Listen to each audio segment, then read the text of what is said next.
Shalom keluarga damai yang terkasih, apa kabar? Semoga hari ini semuanya berlangsung dengan baik. Mari kita sejenak merenungkan firman dalam Samas hari ini. Mari kita berdoa. Allah Bapa yang baik, tolonglah kami ini supaya dapat memahami isi hati Tuhan yang dinyatakan dalam firman, serta merendahkan hati apabila kami mendengar teguran dari firman-Mu, dan memohon kebijaksanaan untuk dapat mengertinya. Amin. Bacaan hari ini diambil dari Yakobus 5 ayat 1-6. Demikianlah firman Tuhan. Peringatan kepada orang kaya. Jadi sekarang hai kamu orang-orang kaya, menangislah dan merataplah atas sengsara yang akan menimpa kamu. Kekayaanmu sudah busuk dan pakaianmu telah dimakan ngengat. Emas dan perakmu sudah berkarat dan karatnya akan menjadi kesaksian terhadap kamu dan akan memakan dagingmu seperti api. Kamu telah mengumpulkan harta pada hari-hari yang sedang berakhir. Sesungguhnya telah terdengar teriakan besar karena upah yang kamu tahan dari buruh yang telah menuai hasil ladangmu dan telah sampai ke telinga Tuhan semesta alam, keluhan mereka yang menyabit panenmu. Dalam kemewahan kamu telah hidup dan berfoya-foya di bumi. Kamu telah memuaskan hatimu sama seperti pada hari penyembelihan. Kamu telah menghukum bahkan membunuh orang yang benar, dan ia tidak dapat melawan kamu. Keluarga damai yang terkasih, membaca bagian firman ini seakan-akan kita melihat Alkitab menyerang orang-orang yang kaya. Tetapi sesungguhnya bukan semua orang kaya yang diserang.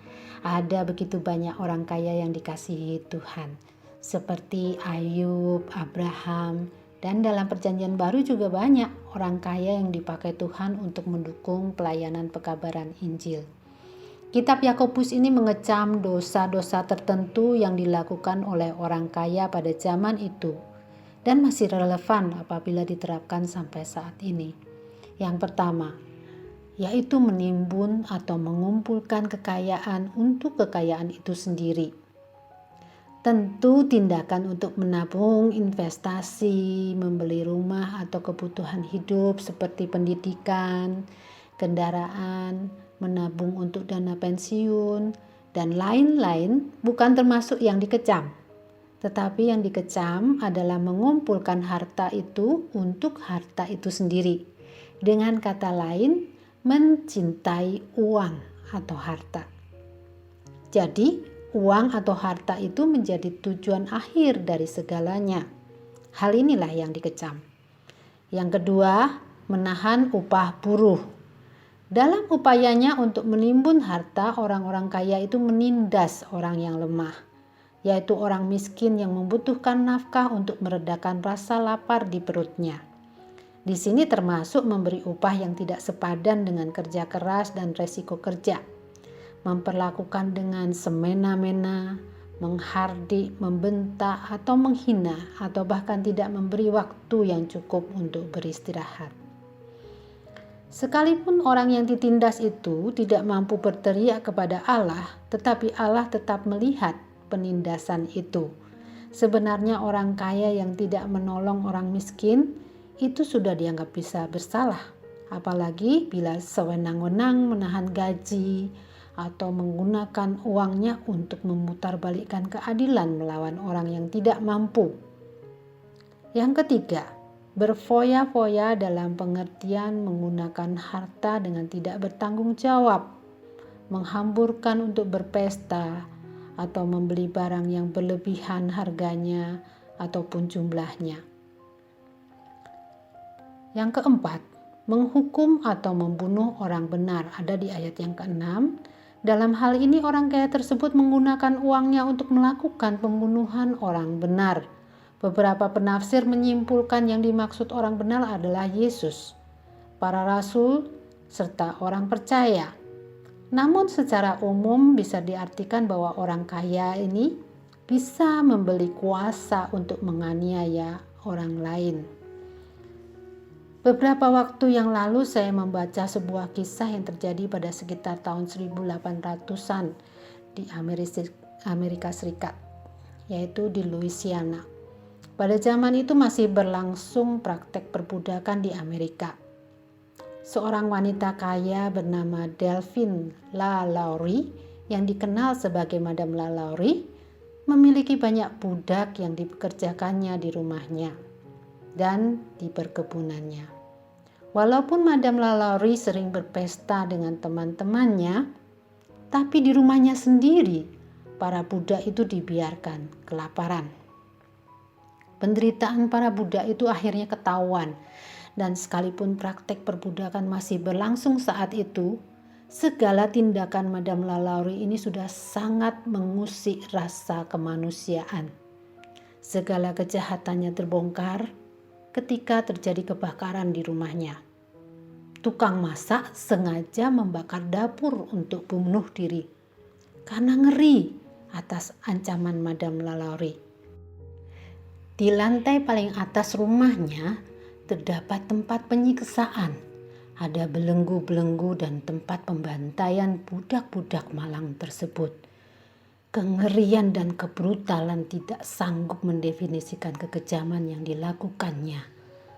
Masyarakat sangat marah dan polisi turun tangan sehingga ia melarikan diri ke Italia. Puji Tuhan, saat ini sudah tidak ada lagi perbudakan di sana.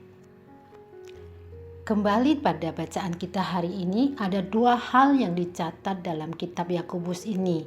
Yang pertama, di ayat 1 disebutkan bahwa Allah memberi kesengsaraan pada orang kaya tersebut.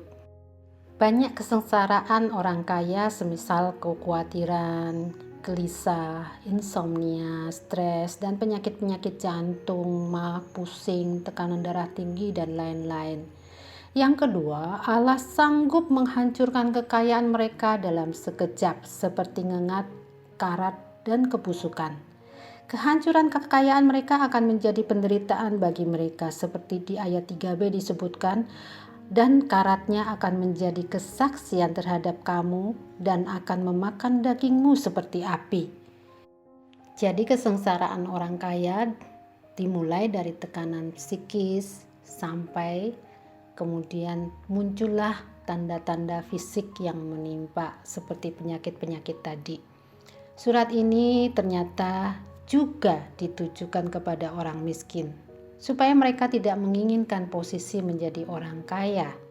Seperti kata Amsal 30 ayat 8-9. Jauhkan daripadaku kecurangan dan kebohongan. Jangan berikan padaku kemiskinan atau kekayaan. Biarkanlah aku menikmati makanan yang menjadi bagianku, supaya kalau aku kenyang, aku tidak menyangkalmu dan berkata, siapa Tuhan itu? Atau kalau aku miskin, aku mencuri dan mencemarkan namamu. Tidak semua orang mendapat peran dan berkat dari Tuhan sebagai pengusaha kaya. Lebih lanjut, tidak semua pengusaha memakai kekayaannya sebagai sarana untuk memberkati orang lain. Seorang pengusaha perlu menyadari bahwa posisi dan hartanya adalah titipan dari Tuhan. Evaluasi diri yang dapat dilakukannya adalah bagaimana usahanya terus berjalan dan kesejahteraan buruh, pegawai yang bekerja padanya terpenuhi. Jadi kekayaan itu diberikan oleh Tuhan untuk menjadi berkat bagi orang lain yang membutuhkan dan untuk memuliakan Sang Pemberi dalam pekerjaan-pekerjaan yang dipersiapkan Tuhan sebelumnya. Mari kita berdoa. Allah Bapa yang mengasihi kami, berilah kami bijaksana, agar apabila kami mendapat pemeliharaan Tuhan, kami juga dapat memperhatikan sesama kami yang membutuhkan uluran tangan. Biarlah hati kami meluap dengan ucapan syukur atas segala kemurahan Tuhan tiap-tiap saat. Amin.